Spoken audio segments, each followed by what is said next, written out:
Prisoners. It's one of those films that stands out to anyone who's seen it. I don't often hear people speaking about it.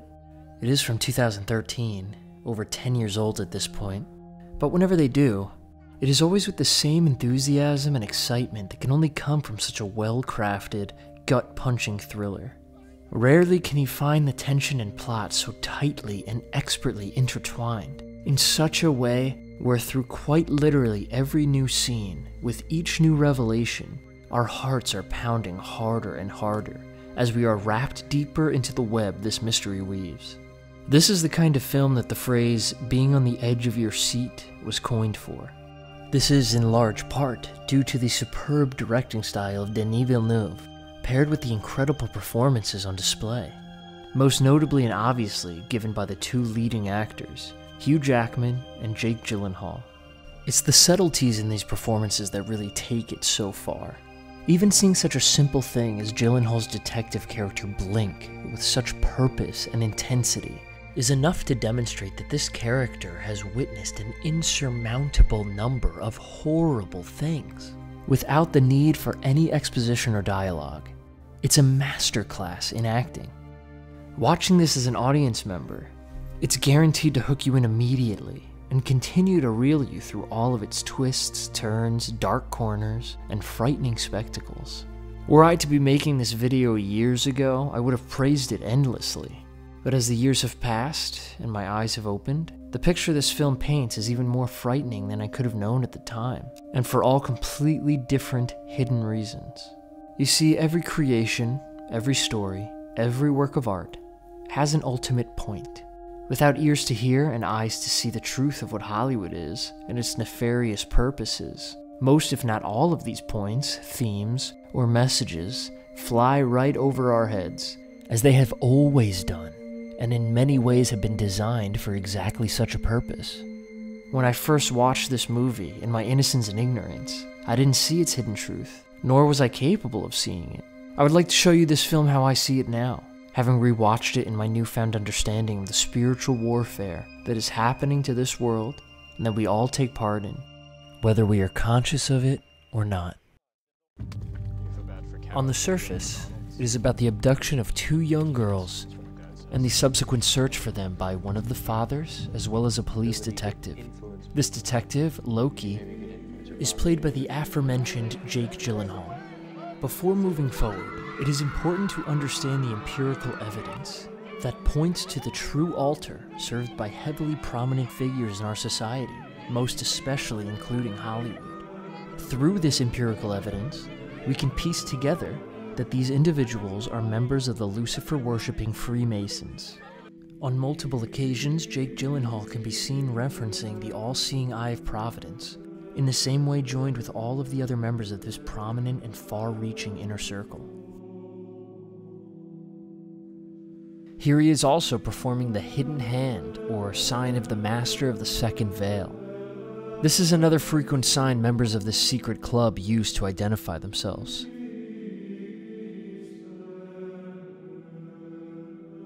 Notice its influence all throughout history. Here is an example of how it's generally executed in the public arena by Anthony Fauci.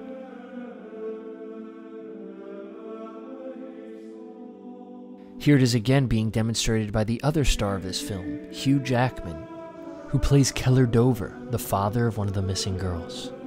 He also covers one eye.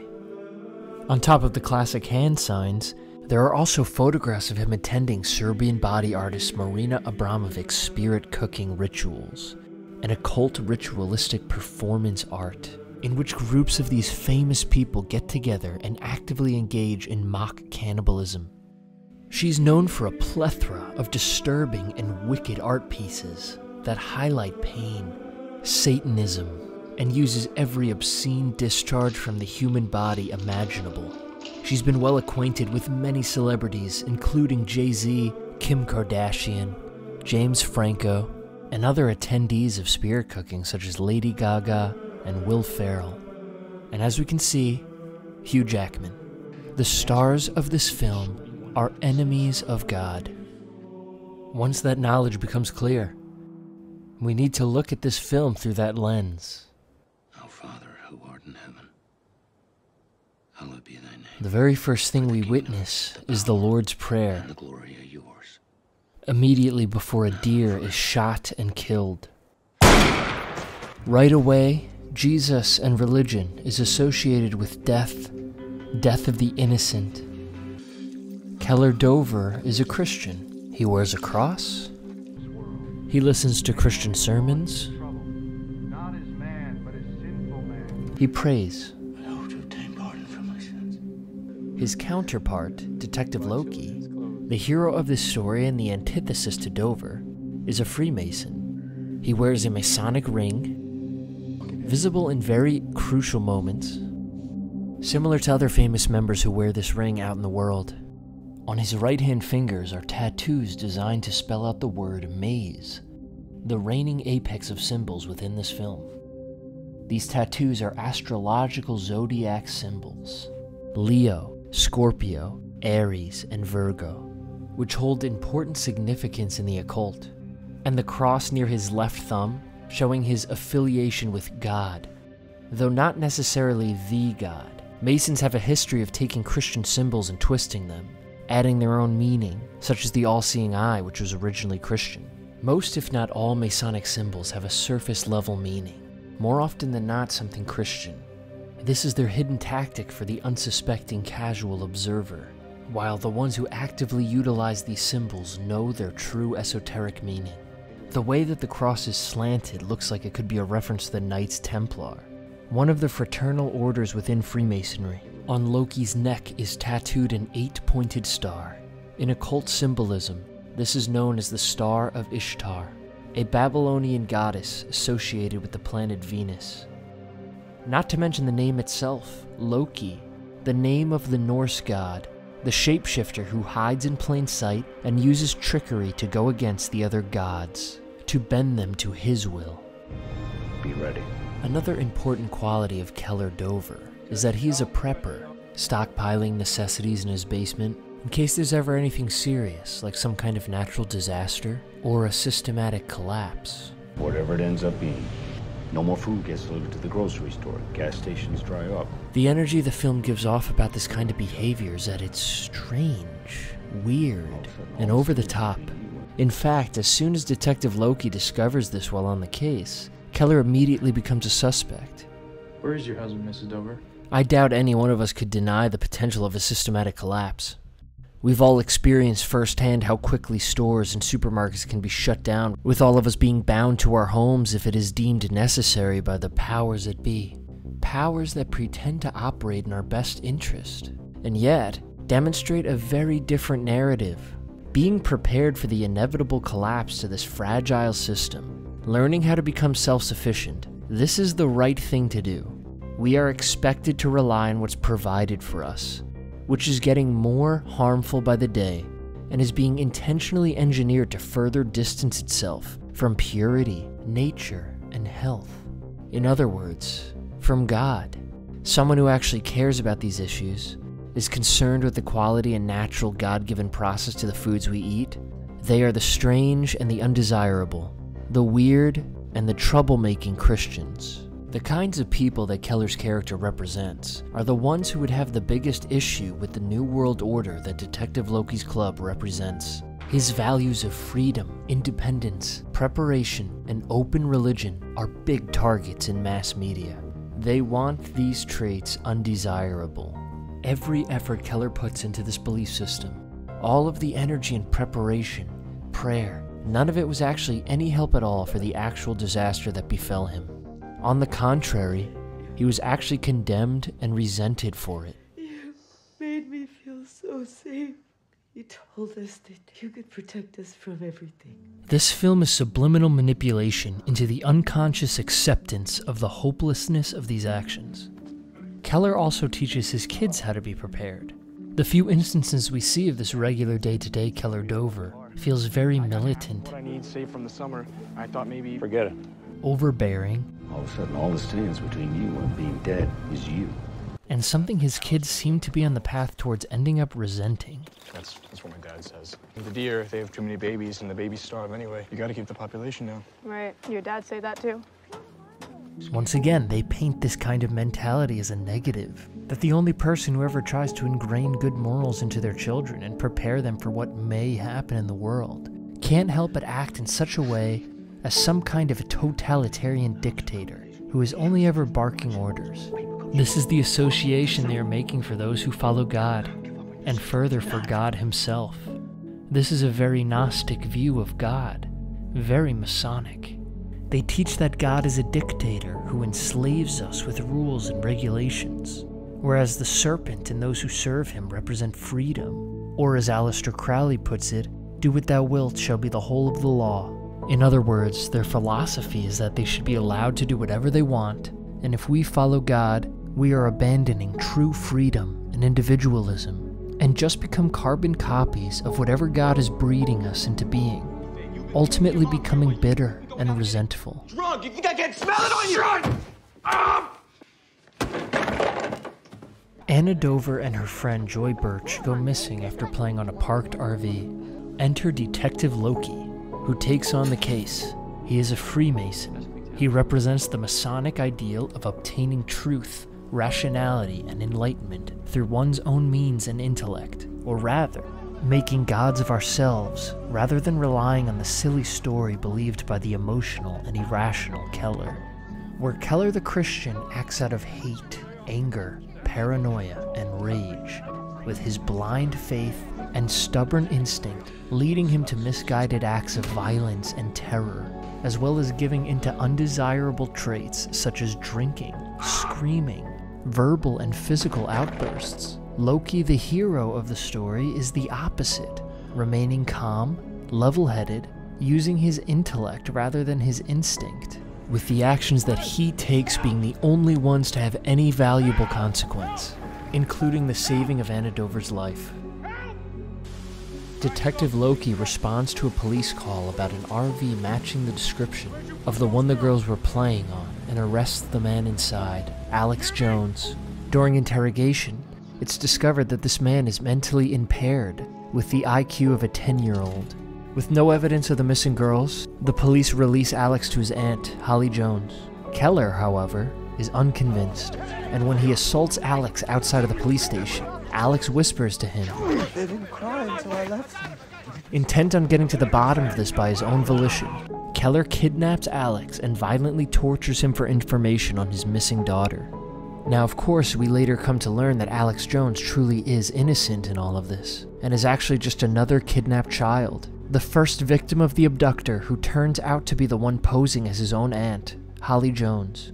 She kept Alex, who is now grown and developmentally damaged as a result. The poor boy is beaten and tortured viciously, all because of Keller's misguided faith, something Keller could have seen if he had only remained as rational and level-headed as his Freemason counterpart. While in the little torture chamber, all we see is one eye illuminated, which is a major symbol we're familiar with, used to demonstrate many things, though in the purpose of this film, the case end point is mind control.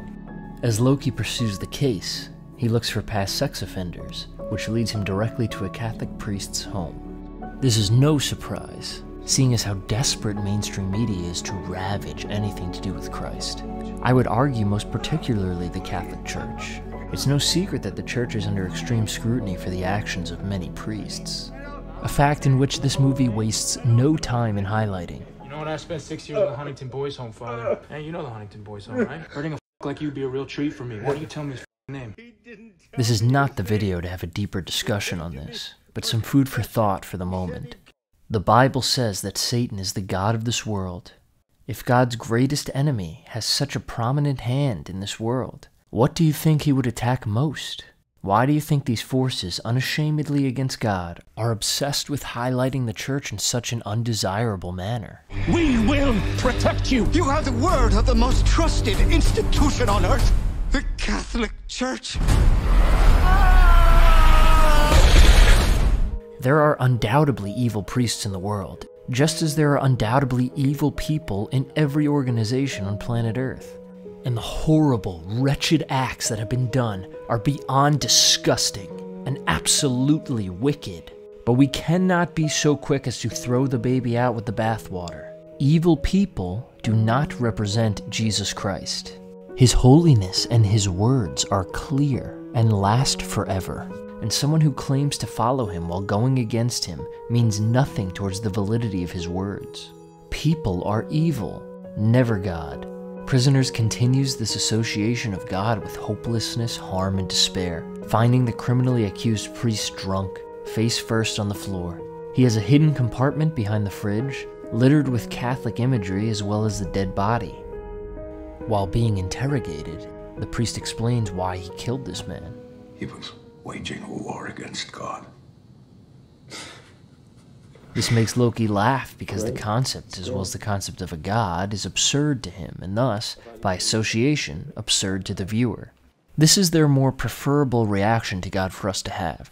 But were the viewer ever to inevitably think of God as something real, then at least they can be subliminally manipulated to have the Lord God be interchanged with hopelessness and death, death of the innocent, anxiety, ignorance, and uncertainty. Forgive us our trespasses. While attending a vigil for the missing girls, Detective Loki spots a suspicious character in the form of Bob Taylor, who becomes a key suspect in the case. Upon catching up with him at his house, we find that the walls are covered in drawings of mazes, as well as crates filled with children's clothes, blood, and snakes, an image that feels very intentionally symbolic. As it turns out, Bob Taylor was also a victim of Holly Jones. As more pieces of the puzzle come together, we learn of the mind control techniques she and her husband used on the children, drugging them with an LSD ketamine cocktail and committing psychological torture in the form of forcing them into dark holes and subjecting them to mind-breaking programming. This is the basic operation of MKUltra, a very real CIA mind control program. These methods and similar ones like it are also used on satanic ritual abused victims. The maze is the dominating symbol of this entire film, representing everything from the child abducting system to the state of their traumatized and manipulated minds. In actual MKUltra victims, controlled trauma forces the mind into splitting and compartmentalizing different aspects of themselves. Quite literally, the mind snaps and is unable to process the intense trauma all at once. Watch them demonstrate this in God of War Ragnarok. Oh, no. No. This isn't real. Ironwood's not real. Ungar's not real. None of this is real. Though of course God of War is high fantasy and the result is a literal transformation. The process of the mind collapsing and forcing itself somewhere else to hide is eerily recognizable. The trauma is too much that an alternate persona is created. The victim's mind becomes a maze map, allowing different aspects of themselves to be programmed for different things, and the true self lost in the maze, unable to find their way back together. The film's conspiracy theory and Manchurian Candidate are a few more of many examples of predictive programming featuring MKUltra in cinema. This is what has happened to Bob Taylor and Alex Jones.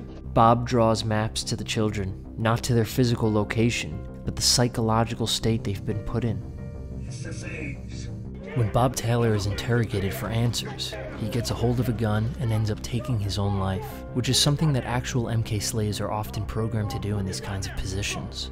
During his investigation, Loki finds a book written by an ex-FBI agent titled Finding the Invisible Man. This book is about everything we know to be true within the plot. A suspect responsible for a plethora of child abductions, and accurately describes the system of mind control used by the Jones. And in the film, the book was Totally discredited. which has too many eerie similarities to our own reality, where true and important information is covered up and discredited by the same powerful people who benefit from keeping these things shadowed in the first place. Holly Jones and her husband, the evil people responsible for everything in this film, used to be devout Christians. My husband and I were very devout at one time. Spent our summers driving around in that camper with our son, handing out pamphlets, spreading the good word. But that life brought them no fruit, only disaster, the same outcome to anyone who follows Christ in this story. After our son died of cancer, we started seeing things differently. This leads them into committing these terrible sins and crimes against humanity. Making children disappear is the war we wage with God. And so, the villains of this film were created because of their faith, and how God failed them through that faith. And now we see where that same faith has taken Keller, in the same hole that his daughter was kept in, left with only more fruitless prayer, the same as all the rest.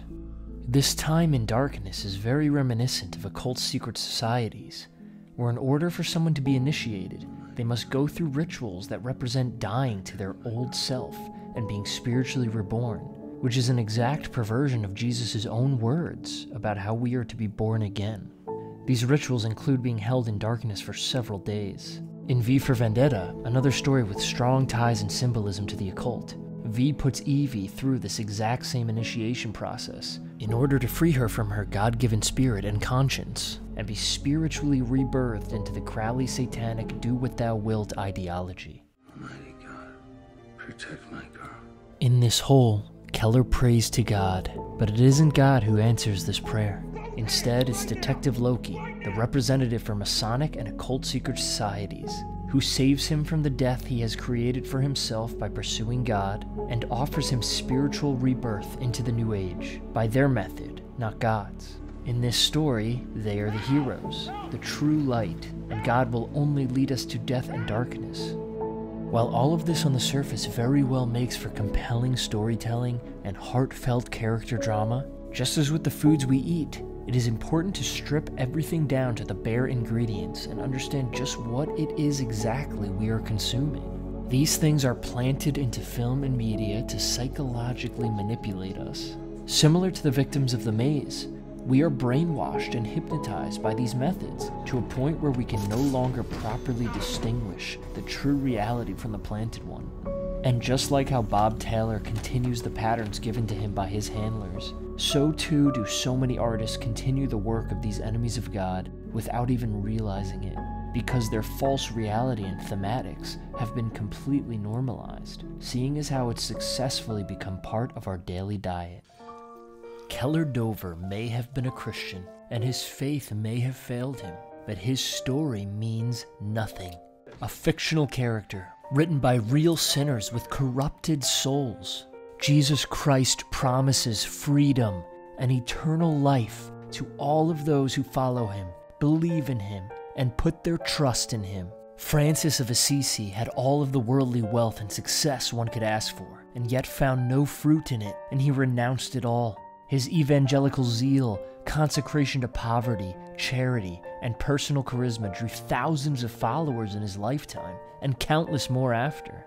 Frances Cabrini founded the Institute of the Missionary Sisters of the Sacred Heart of Jesus, an organization she used to help thousands of immigrants trapped in poverty, establishing schools and orphanages despite tremendous odds, and in which today has spread to 6 continents and 15 countries throughout the world.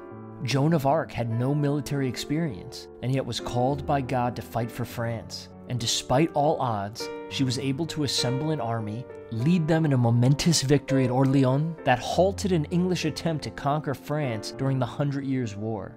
These are real people, with real stories, of the profound and substantial impact their decision to give their life to the Lord have had on others and on the world. This doesn't mean your life will be perfect. Many Christians have suffered fates worse than Keller, but they step into whatever suffering may come their way with joy and jubilation because they know the Lord.